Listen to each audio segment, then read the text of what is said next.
بoston شہر کے مرکزی علاقے یا ڈاؤن ٹاؤن میں قائم یہ کیتھیڈرل چرچ آف سینٹ پال ہے جو امریکہ کی تاریخی چرچز میں سے ایک ہے، لیکن یہاں کے رہنے والوں کے مطابق اس کی خاص بات اس کی تاریخ نہیں ہے، بلکہ وہ رشتہ ہے جو پچھلے 20 سال سے اس چرچ نے یہاں کی مسلم کمیونٹی سے قائم کر رکھا ہے۔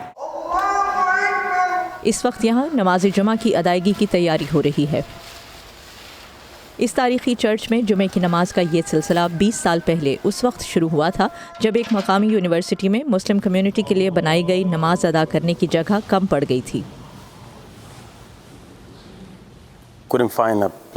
ہمیں جمعے کی نماز کے لیے جگہ کی تلاش تھی اور ہفتے میں ایک بار 2 گھنٹے کے لیے بھی کوئی جگہ نہیں مل پائی، سو میں نے چرچ سے رابطہ کیا اور انہوں نے ہمیں قبول کیا اور ہم نے چرچ کے تہخانے میں نماز ادا کرنا شروع کی۔ پھر چرچ نے کہا کہ آپ بھی اسی خدا کی عبادت کرتے ہیں، اس لیے انہوں نے چرچ کا یہ مرکزی فلور ہمارے لیے تبدیل کیا۔ 1819 میں قائم ہونے والے اس قدیم چرچ کے مرکزی ہال میں عام گرجا گھروں کی طرح بینچز نظر نہیں آتے جہاں بیٹھ کر روایتی انداز میں مسیحی افراد عبادت کرتے ہوں۔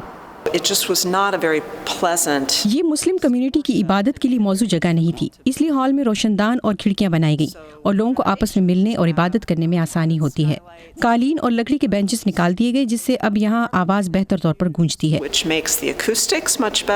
6 سال پہلے چرچ نے ان تبدیلیوں پر لاکھوں ڈالرز خرچ کیے، جس کے بعد اب اس عمارت کے اندر نمازیوں کے لیے وضو کی جگہ موجود ہے۔ مرکزی ہال میں مسیحی عارضی کرسیوں پر بیٹھ کر عبادت کرتے ہیں اور مسلمانوں کے لیے ہر جمعے کے روز ہال خالی کر دیا جاتا ہے۔ ہمیشہ اپنے سے یہی کوشچن کیا ہے کہ کیا ہم ایز اے مسلمان کیا ہم بھی اپنی مسجدیں ان لوگوں کے لیے کھولیں گے؟ چرچ کی طرف سے حسن سلوک اور مذہبی رواداری کے رویے کے جواب میں یہاں نماز ادا کرنے والے مسلمان مل کر ہر سال سینکڑوں بے گھر امریکیوں کو اس چرچ میں مفت کھانا فراہم کرتے ہیں۔